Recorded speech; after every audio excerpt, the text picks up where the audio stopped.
I was on the bench for 5 hours, blindly trusting my tattoo artist Kets with my whole thigh. Now I was getting a traditional Maori tattoo called Moko. I had no idea what I was getting. I became a specimen in a museum, almost what was like a glass case. And in the end, I made a wonderful new friend. And this was all because of my traveling leg sleeve tattoo. Let's go. So now it might sound weird that I didn't know what I was getting, but the way that it worked was that I kind of told them, I guess my story, what I like to do, what I'm all about.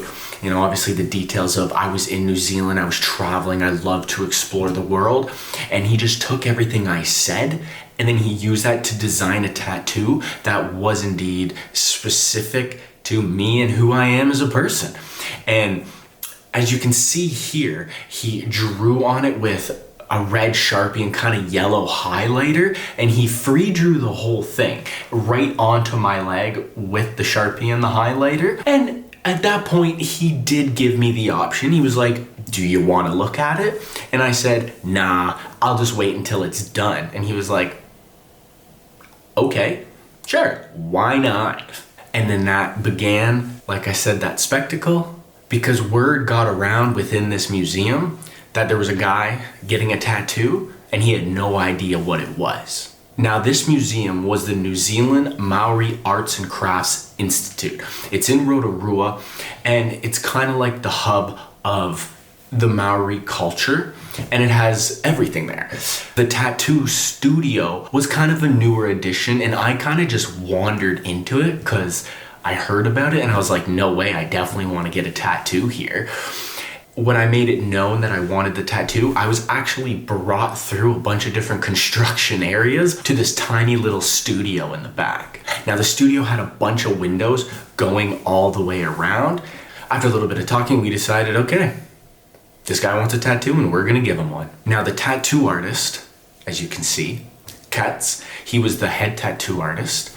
And tattoo in Maori is tomoko. That is those wild tattoos where they have their whole face tattooed. Mind you, the whole rest of their body's also tattooed, but it's that style of Maori. Now, his assistant, she started going live on Instagram and videotaping me getting the tattoo. The tattoo studio was kind of getting an update, I'm pretty sure. So I don't think anyone had been tattooed in a while, or maybe ever there yet, because he was the only tattoo artist there and he was working on making an apprentice, obviously, if it was gonna get super busy. And again, this was a museum, so there was a lot of people walking around. And as you can see in the window, there's already people kind of looking in.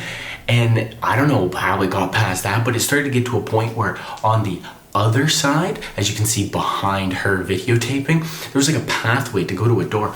And random people started walking by and just like observing inside this tattoo studio. And they kept asking like, oh, you don't know what it is? And I was just like, no, I have no idea what this is. I have no idea what this looks like. And they're like, but like, you must have seen the design. And I was like, no, what part are you missing that he just drew right onto my leg and I'm going for it? And they're like, that's wild. Like, how can you do that? I'm like, well, you can kind of see the rest of me. This isn't my first tattoo. So I was like, I'm not too worried. I'm like, he knows what he's doing. And I was on that bench for 5 hours.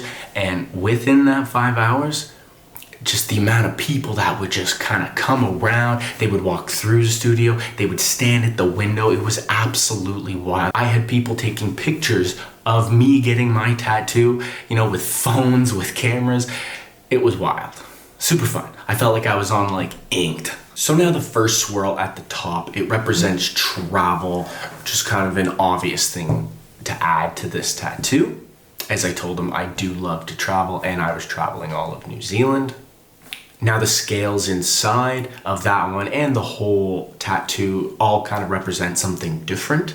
The ones inside this travel swirl are, mind my pronunciation, I have no idea if it's going to be right, but hakuaua.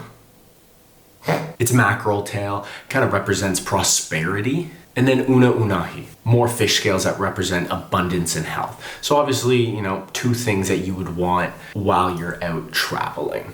And you can see these scales and others kind of all throughout the whole tattoo. Now at the bottom back side here, this is the koru. It depicts new beginnings, growth, and harmony. It's taken from the unfurled fern leaf on New Zealand to represent that. And then the opposing double swirls here. That represents strength and protection. Obviously, to carry on, be protected while you're out traveling, things like that. And then the overall design of the whole tattoo, the shape, is a bird. You can kind of see at the bottom here. It's a face. Now it's the Manaia, and it's a spiritual guardian and carrier of supernatural powers. So just another thing for while you're out traveling that kind of makes sense. And then the big swirl here just represents the love of your family. Good thing to have on a tattoo. And then nearing the end of the tattoo, I was just talking about what I was doing in New Zealand. I was driving around both islands. That was the plan. Rotorua is actually top of the North Island. So this was only a few days into my trip. And I was talking about how I've just been eating nothing but ham sandwiches for breakfast, lunch, and dinner. And Cuts laughed. He loved that. He thought it was the funniest thing.